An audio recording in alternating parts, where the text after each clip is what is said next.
battlefields of the future will be more dangerous than ever. In the 21st century, there will be threats to our freedom and security like never before. But will we be ready?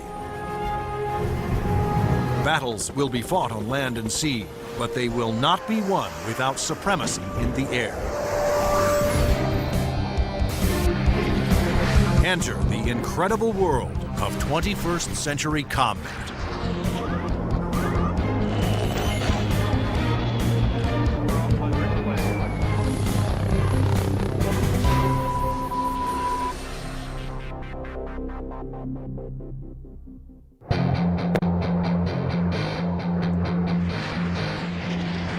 Air power is the dominant strategic force. It's air power that lets you influence events and respond to events quickly. It's air power that lets you fight a war without putting hundreds of thousands of people on the ground. To date, Air Force F-15s have won more than 150 dogfights against enemy fighters without a single loss. And the Navy F-18 Hornet is widely recognized as the world's best carrier-based fighter bomber. But in the future, neither the F-15 nor the F-18 will be able to survive against deadly enemy anti-aircraft missiles. Surface-to-air missiles, or SAMs, are going to represent the biggest threat. Those very formidable systems developed in Russia or China will have to be taken out of action very quickly in any future conflict. The fighter of the future will need to be stealthy to slip past enemy radar. It must be able to take out anti-aircraft installations. And it must out-dogfight any enemy fighters that get in the way.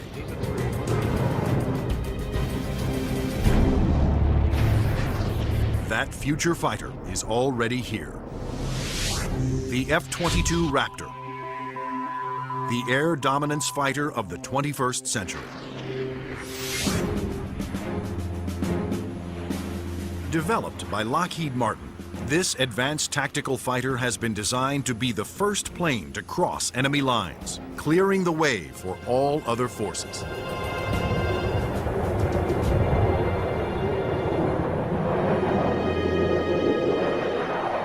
The F-22 is both an air-to-air fighter and an air-to-surface fighter, so it can drop precision weapons. That means it'll be able to go in early in a conflict, knock out all the air defenses that an enemy has, and also take out certain ground targets. And open the door for all the U.S. forces, whether they're ground vehicles or other aircraft, to come in and continue the fight. The development of the F-22 Raptor first began in 1985, when the Air Force requested proposals for an advanced tactical fighter jet to replace the F-15 air superiority fighter. Military planners feared that the F-15 would not be able to counter new air and ground threats on the horizon. The result was the creation of the F-22. The capability of the aircraft is a quantum leap above what exists right now, and it's going to take air power and revolutionize it into a whole new world. In the battles of the future, stealth will be critical for all new fighters to avoid being seen by enemy radar. Non-stealthy aircraft just will not survive in the air battles of tomorrow. Stealth technology was created to counter advances in radar. Radar works by sending out radio waves and measuring the amount reflected back to determine the distance, speed, and course of an object. But stealth aircraft are designed with surfaces that deflect radio waves away, making them nearly invisible to radar. The world's first stealth production aircraft was the F-117 Nighthawk. The reason that airplane is faceted is a limitation of the computer technology at the time. It's easier to model a finite number of flat surfaces than it is a bunch of curved surfaces. And while the aircraft was a breakthrough at the time, the facets limited the plane aerodynamically. But now, thanks to more powerful computers, engineers can design aircraft that do not have to sacrifice aerodynamics for stealth. The F/A-22's aerodynamic slickness allows it to have the lowest drag of almost any aircraft ever produced. The F-22's aerodynamic superiority, combined with its stealth and firepower, make it a far better adversary than any aircraft before it. The F-15, which the F-22 will replace, has been a very successful fighter, but it is not stealthy.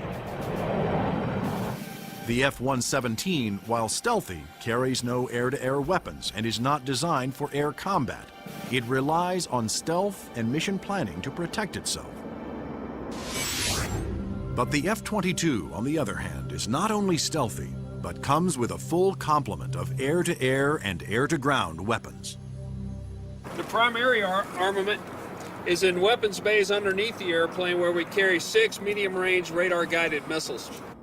By carrying the weapons internally, it preserves the stealthy shape of the plane. For closer infighting, the F-22 has short-range missiles and guns.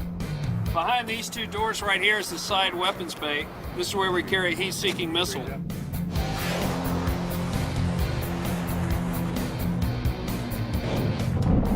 For close-in armament, the Raptor is equipped with the M61A2 cannon. The muzzle is hidden right behind this door right here. It's hidden because of the stealth characteristics of the airplane. Cannon carries 480 rounds and is capable of shooting 100 rounds a second. The F-22's advanced weapons systems will make it a formidable interceptor, as will its unique ability to find enemy aircraft without revealing its own position. When other planes use their radar, they become visible to every other radar system in the area. But that's not the case with the F-22. Perhaps the highest tech part of the airplane is the radome itself. Not only does the radome have to be stealthy, but it has to be able to transmit and receive its own radar signals. How the F-22 radar achieves that remarkable feat is classified. But what is known is that the F-22 can see enemy aircraft at a distance while remaining invisible to them.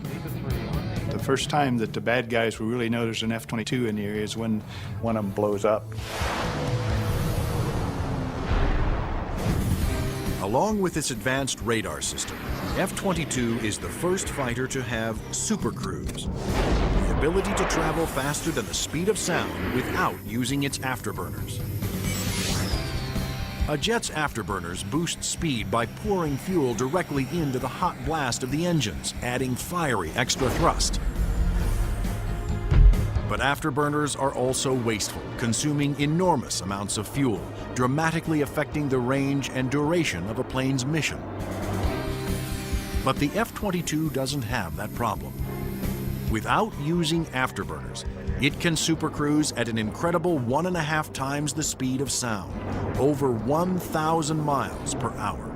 This is all about our pilots being able to go fast, minimize the amount of time they are exposed to any threat, do the mission that we've sent them to do, turn around and come home safely.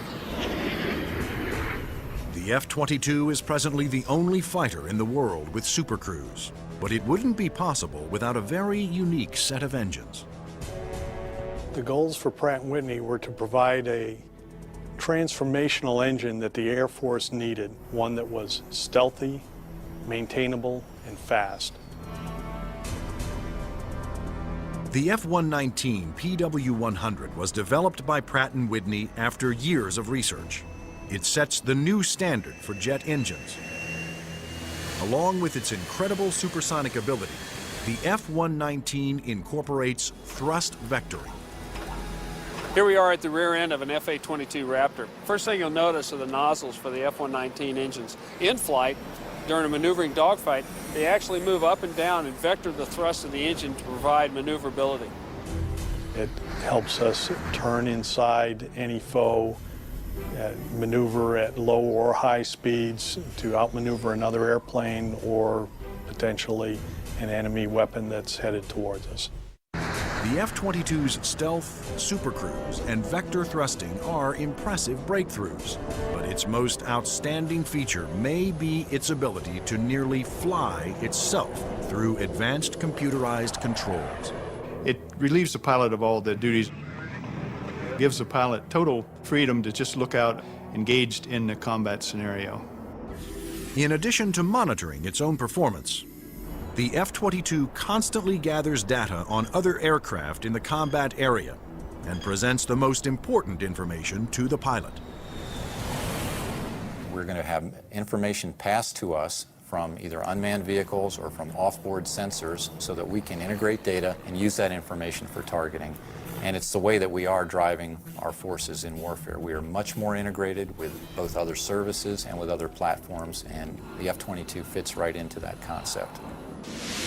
The F-22 Raptor's total package of avionics, stealth, supercruise, and thrust vectoring make it the most technologically advanced fighter today. I've never been in an airplane that accelerates as fast, that's as agile, the ability to turn very sharply, and it just brings a great combination of the speed, the stealth, and the avionics to the fight that nobody else is going to be able to touch. But there will be future competitors, like the Russian Sukhoi 37, which features thrust vectoring and a radical forward swept-wing design.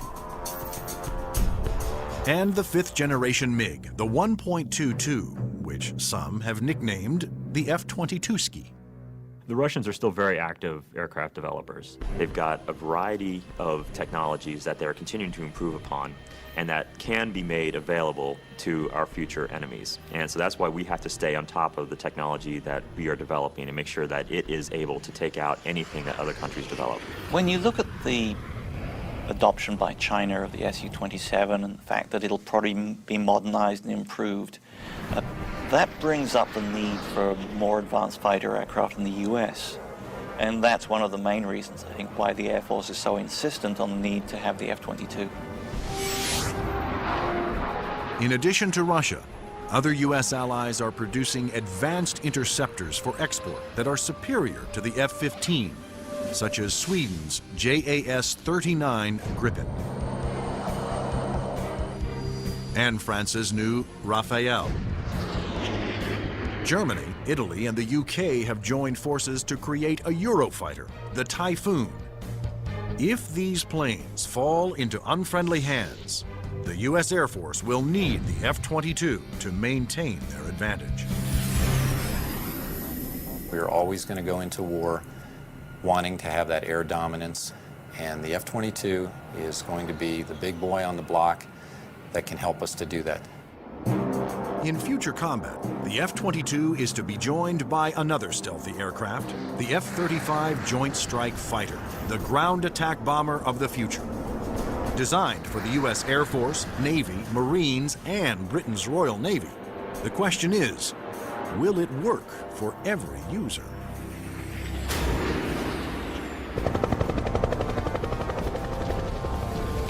The rules of war have changed. Brute force has given way to high tech, and conventional weapons of the past will no longer be effective.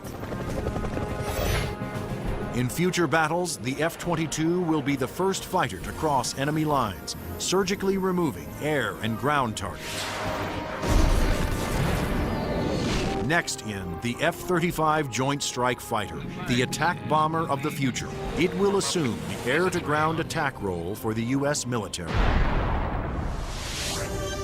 The F-35 can carry heavy weapons externally for maximum effect. But when a smaller payload is carried internally, it is nearly as stealthy as the vaunted F-117 Nighthawk. It has a significant amount of stealth capability to allow it to be used early on in a campaign, and it has a significant amount of weapons carrying and payload capability to be used at the later stages of campaign. The threat to the airplanes may not be as significant and require less stealth. The development of the F-35 was driven by the Armed Forces' desire to save costs by creating a ground attack bomber that would meet the needs of the Air Force, Navy, Marines, and Britain's Royal Navy. Airplanes are becoming very expensive these days, and we had to do something to get the cost of these airplanes back down to a reasonable level. The F-35 is expected to cost about $40 million, one-third the cost of an F-22 Raptor. But could one basic airframe be designed to satisfy so many different military demands?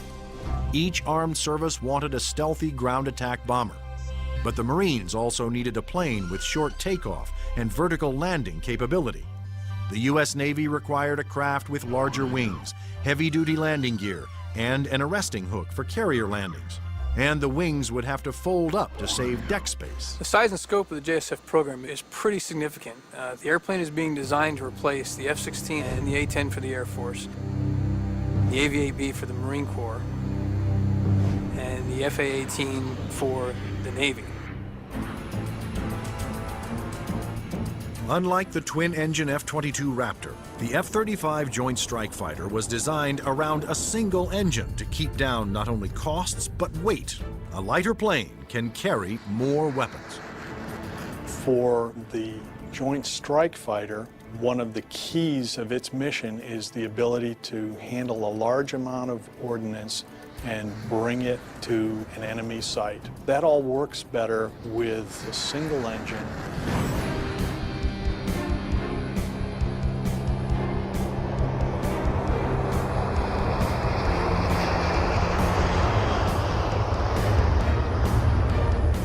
The Air Force version of the Joint Strike Fighter, the F-35A, made its first flight attempt on October 24, 2000. Tom Morgenfeld, who had been a test pilot for the F-22 Raptor, was at the controls. Well, a million things are going through your mind. Your eyes are everywhere, you're listening, you're watching. Your senses are tuned to an incredible level because you're sensing and feeling the airplane for the very first time. It flies wonderfully. It's definitely a pilot's airplane. The Air Force testing went smoothly. Next, a Navy version was built with heavy-duty landing gear and wider wings for the slow speeds needed to land on carriers. Navy test pilots flew touch and goes, demonstrating the F-35's ability to land within the space of a carrier's flight deck. But the most difficult challenge still lay ahead for the F-35 program. The Marine Corps needed a version that could perform short takeoffs and vertical landings, STOVL for short. The STOVL capability is extremely important to the Marine Corps because the airplane can go just about anywhere that the rest of the forces can go. It's not limited to needing a large runway. It doesn't need a really big ship to operate off of. Engineers at Lockheed Martin, the designers of the F-35 Joint Strike Fighter, took a hard look at the AV-8B Harrier, the STOVL fighter that the new aircraft would have to improve upon. The Harrier is a great airplane if you look at the fact that it's basically 1960s technology. It's achieving all those wondrous STOVL flight sort of maneuvers without the aid of a lot of computers. The Harrier's ability to take off, hover, and land vertically is achieved by vectored thrust. The powerful force of its jet engine is directed downwards through 4 nozzles that can pivot 90 degrees. I was brought in because I am a Harrier pilot with almost 1,600 hours in that airplane. So all of the lessons learned I have from the Harrier airframe and operational experience I have, I was able to bring to the program and use those to help evaluate the X-35 STOVL version. For hovering, engineers gambled on a radical new system. They planned to supplement the vectored thrust method by harnessing the jet engine to a drive shaft that would power a fan to blast air downward. In 1991, we unveiled this shaft-driven lift fan system to the technical world. Some actually said, "You gotta be kidding me. Are you guys serious?" The lift fan required doors to open behind the pilot on the top and bottom of the plane to draw in more air.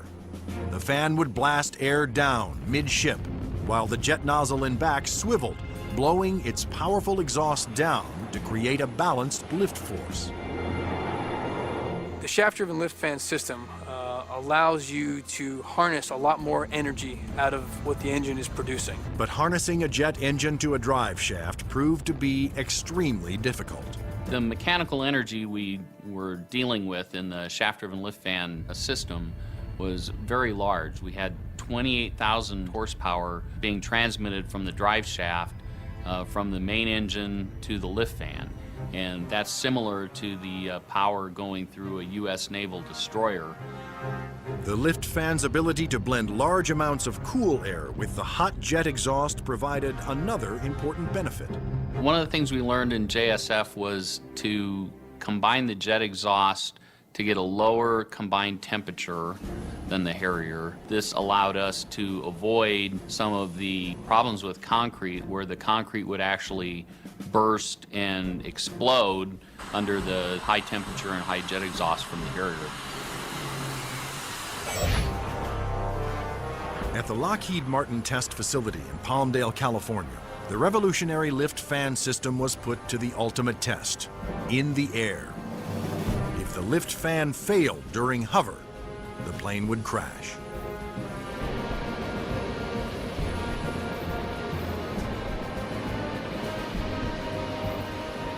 It made its first flight in 2001, and it was a complete success.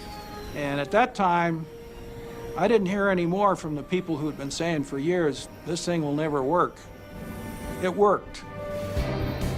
Now, all three versions of the F-35 for the Air Force, Navy, and Marines are being developed and further tested for mass production. The United States, Britain, and their allies are expected to order more than 4,000 Joint Strike Fighters, which will replace most American-built fighter bombers in use today. The handling qualities and performance are stunning. It really is a pilot's airplane. It sort of makes you feel like a little boy. You want to take it home and tuck it under the pillow with you at night. It's just a pilot's airplane. In future air conflicts, the F-22s will be used to establish air dominance. Then waves of stealthy F-35 Joint Strike Fighters will use their superior weapons-carrying abilities to attack other major ground targets. The Joint Strike Fighter is going to be the backbone airplane for hauling freight. It is going to be the muscle part of sustained forces. Commanders can also alter an F-35's mission in the air as situations change during the battle. There are a variety of ways for the F-35 to bring in information from external platforms, other airplanes flying around the battlefield, satellite-based assets, ground-based assets. All that information can be presented to the pilot in the cockpit and allow him to be more of a tactician and manage the tactics of the game that day instead of worrying about the nuances of flying the airplane. The pilot's job will be to supervise the process of identifying the target and then to give consent for weapons release.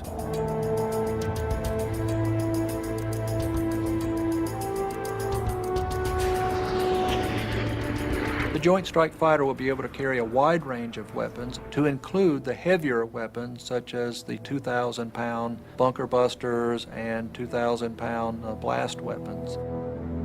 The Joint Strike Fighter's 1-ton bunker busters and blast bombs will be guided to their targets with pinpoint precision by JDAM tail kits.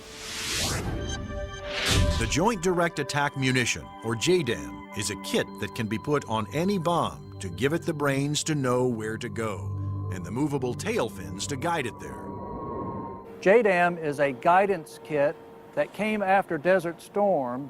This little round piece on the side there is an inertial navigation clock. Now this clock, instead of measuring seconds, measures feet. If you take the unit and you tell it where it is right now electronically, and then you move it back a foot, or you move it up a foot, it measures every centimeter and every distance. The bomb knows the coordinates of where the airplane is, and it also knows the coordinates of where the target is. And when the weapon is released from the airplane, it simply flies from one set of coordinates to the other and does its thing when it gets there. Because a JDAM is directed by GPS, or Global Positioning Satellites, it can hit targets regardless of visibility. The way we use it is by employing it against targets that we cannot normally see visually, whether it is due to weather, smoke, haze, or just some sort of other thing that's obscuring the target.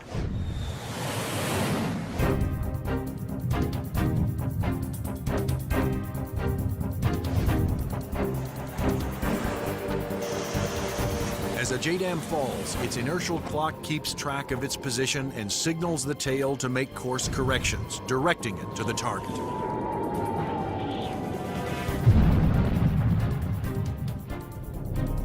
The accuracy of new weapons like JDAMs will reduce collateral damage. It also makes the F-35 an even more formidable weapon system. The new weapons such as JDAM really reduce the need for the number of sorties, and that reduces our risk because we're not exposed to enemy threats as often. The F-35's combination of advanced weapons, avionics, and stealth will help it ensure its success over the battlefields of the future. U.S. military planners wondered if these same features could be utilized in a helicopter. They wanted a stealth helicopter. But could it be done?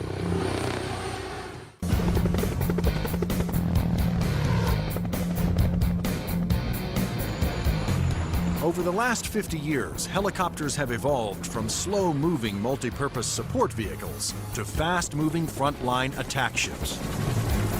But in the high-tech wars of the future, speed alone is not enough.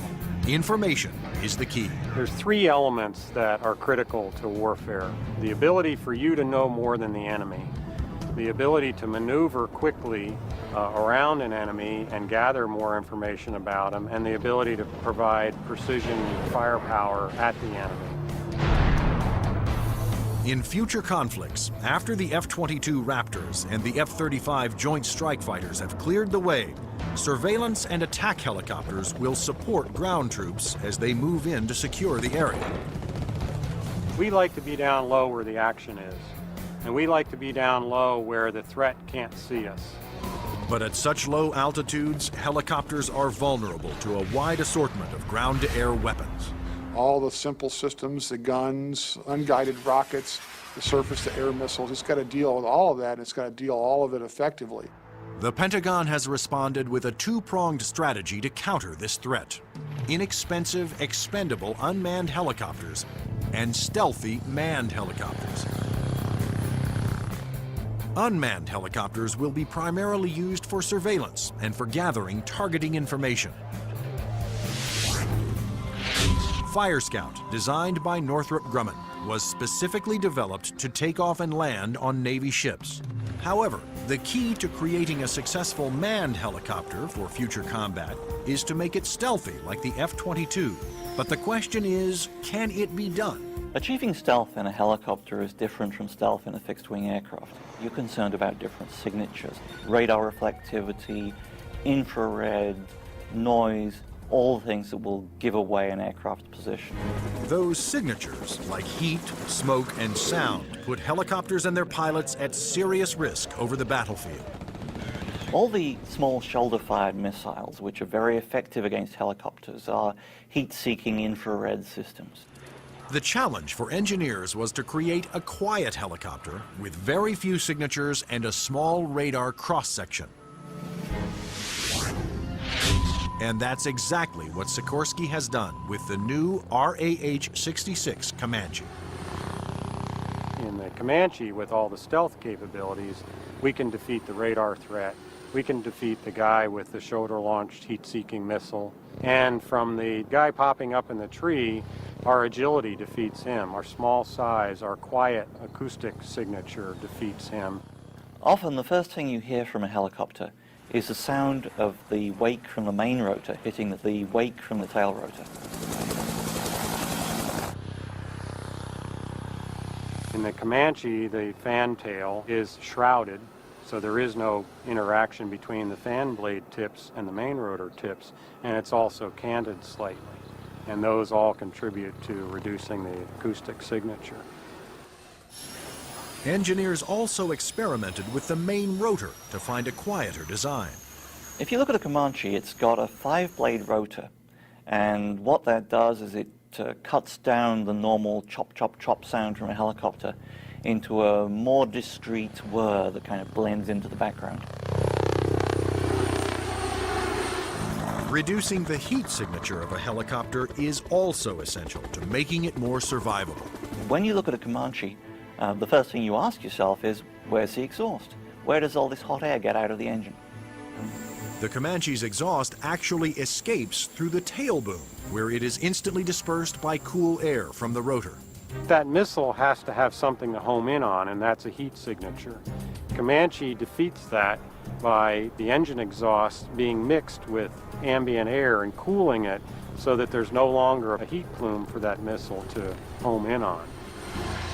To defeat radar, the Comanche utilized the stealth secrets first developed for the F-117 Nighthawk. There are no radar-reflecting right angles on its outer fuselage, and all weapons are carried internally to help keep its stealthy shape.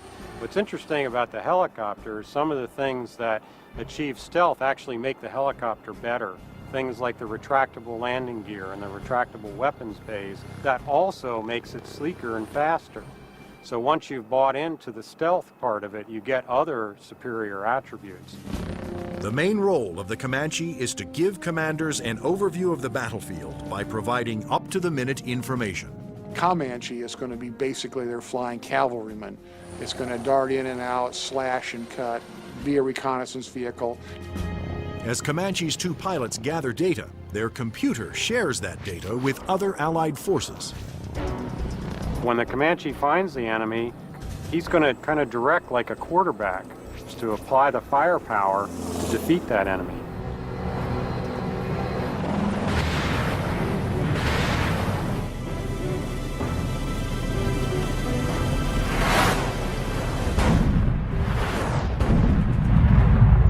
Engineering advances have also made the Comanche one of the easiest and most forgiving helicopters to fly. One thing that Comanche brings that other previous generation helicopters can't bring to the table is the pilot can maneuver the Comanche in virtually any axis without fear of exceeding any limits. Although it will be used primarily for reconnaissance, the Comanche will also be armed for self-defense. The Comanche is capable of carrying a wide array of weapons, all the way from guided missiles using a laser guidance system, heat-seeking missiles, which would be more of an air-to-air weapon, or unguided rockets, and also the latest Hellfire is pretty much a fire and forget. In addition, Comanche's pilots can ask Allied aircraft to fire missiles their way, and can then take over and guide those missiles to their targets.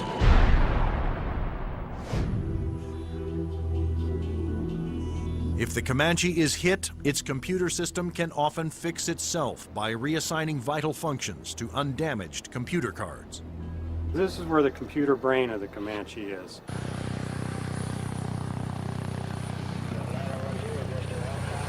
In support of its reconnaissance mission, Comanche can control as many as 5 unmanned aircraft. When the Comanche may be employed, it may have little vehicles that it launches out, so it has its own little eyes over the hill so it can see what's going on without putting itself at risk. In addition to launching its own unmanned air vehicles, Comanches may be aided on the battlefield by swarms of LOCAS, small intelligent missiles with their own computer brains. It's about 31 inches long, weighs a little over 100 pounds, carries a single warhead, has a laser radar. In other words, it has a scanning laser beam that generates pictures.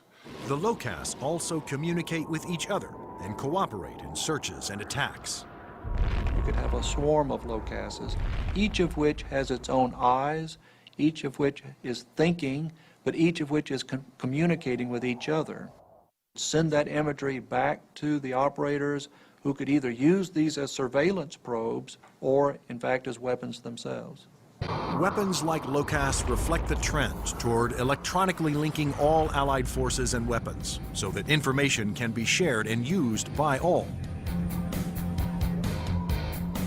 By networking aircraft over the battlefield, with surveillance platforms and other weapons systems, commanders can quickly change missions to take advantage of up-to-the-minute information. The key to the air battle of the future is not necessarily stealth, speed, or firepower. It's going to be information. Unmanned air vehicles, or UAVs, will provide a large part of that information while flying long-duration surveillance missions. So, will the Air Force of the future have no pilots? Since the very first use of airplanes in war, military planners have looked for ways to make aircraft more effective and more lethal. Once so secret their very existence was denied by the government, unmanned air combat vehicles, or UCAVs, are now poised to take the preeminent role in 21st century air combat.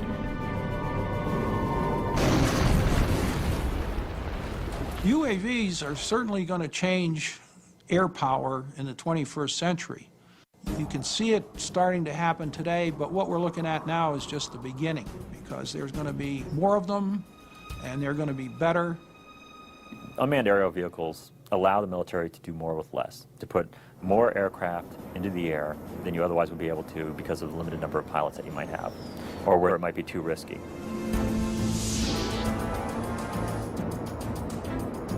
In the future, aircraft that have no pilots on board will carry out the most dangerous combat missions. Today, unmanned air vehicles, or UAVs, are already taking over the role of long-duration surveillance. UAVs don't have numbers.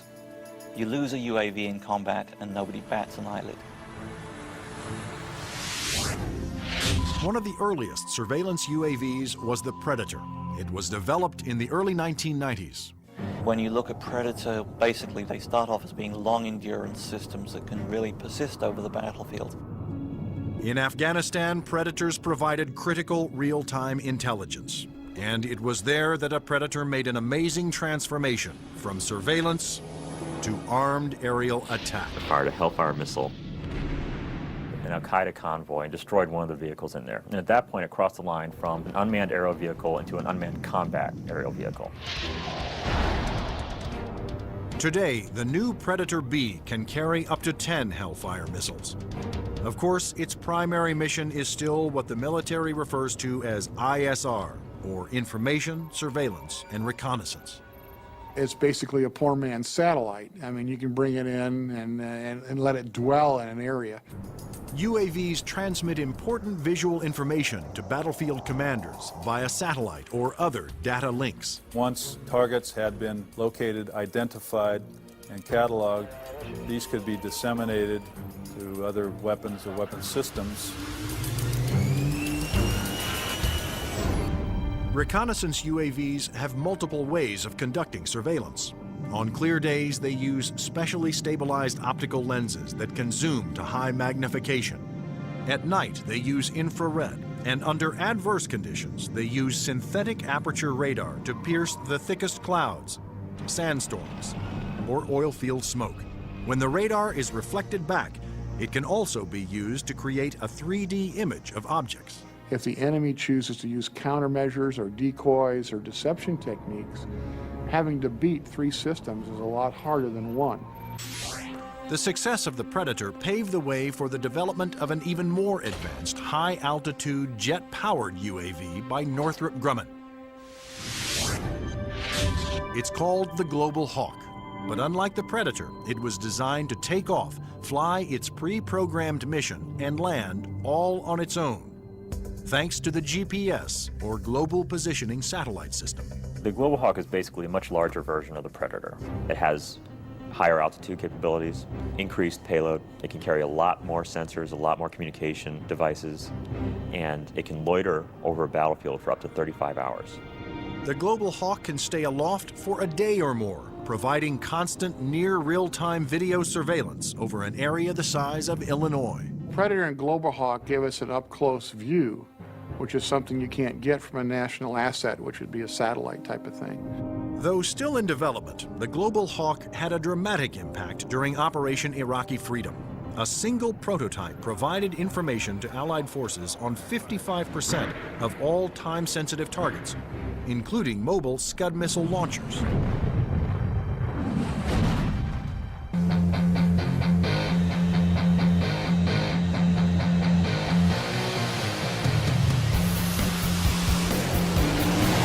Like the Air Force, the Navy wanted its own autonomous UAVs. However, designing one to take off and land on an aircraft carrier was a tremendous challenge. But the engineers at Northrop Grumman were up for it. In the summer of 2000, they began working on the X-47 Pegasus. The hardest part of the Pegasus program was definitely the flight controls. Getting on and off an aircraft carrier, of course, is one of the toughest design problems for an aircraft. And doing this with a tailless vehicle like Pegasus certainly was the toughest problem we had. That problem was solved by using 6 innovative surfaces to make the plane climb, descend, and turn. This surface just rotates up. the Elevon, of course, both up and down, and then there's another inlay on the lower surface as well. The first flight of Pegasus, the demonstration was very, very successful. It lasted approximately 12 minutes. There was no human in the loop. But could Pegasus, without any human assistance, land within the tiny space between the arresting cables of an aircraft carrier? The engineers came up with an ingenious way to find out. And we actually glued a small paintball down onto the bottom of the hook so we could get a clear touchdown point. That was quite an achievement that we're very proud of. The Navy will use its stealthy UAVs to get targeting information for its guns, missiles, and fighter aircraft. The initial focus has been on information, surveillance, and reconnaissance to provide targeting information to the Navy's strike packages.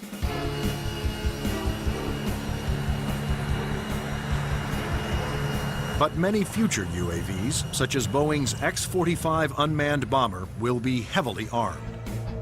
Although flying pre-programmed missions, armed UAVs will still need human permission to fire. It has to know where friendly forces are on the ground, where civilians might be, where collateral damage, i.e. hitting a church or a mosque, might be an issue. So there is an element that we always retain where a human in the loop is important. You can have a weapon that's doing its own surveillance and has its own ability to engage a target. And that gives you a level of dominance that we're just emerging on right now. In the not-so-distant future, there will be even more radical aircraft and airborne weapons systems. Everything from electromagnetic pulse weapons to powerful airborne lasers to hypersonic aircraft that can fly to anywhere in the world in 2 hours or less. But how soon will these high-tech secrets become a reality?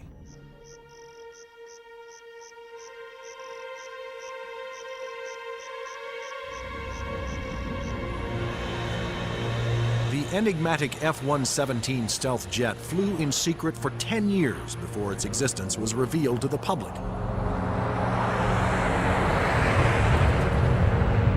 Some of the unclassified projects that are acknowledged by the Pentagon seem more like science fiction than reality. The military is designing a weapons system designed to neutralize an enemy encampment or factory without destroying it and scattering nuclear, biological, or chemical materials. Electromagnetic pulse, or EMP weapons, will blast a highly concentrated magnetic field towards its target, overloading and destroying any electrical components. The small electromagnetic pulse weapons offer some pretty startling capabilities. You can essentially completely destroy an enemy's electronic infrastructure in a very precise way. You can fly over a small facility, only a couple of acres, fire it, and suddenly none of their computers work, none of their weapons work, none of their electronics at all will work. Researchers are also experimenting with an airborne chemical laser. An entire aircraft has been turned into a chemical energy plant that points that laser at a target and burns through missiles. This aircraft will fly at higher altitudes and will primarily be used for Scuds or for ballistic targets that would be fired from one country to another.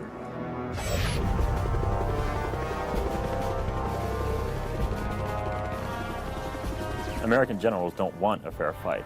They want their equipment to be the absolute best in the world so that whatever they come up against, they can defeat it quickly and efficiently. The battlefield of the future will continue to be a dangerous place. But military planners believe that the key to maintaining the security of the United States is to develop the weapon systems of tomorrow, today.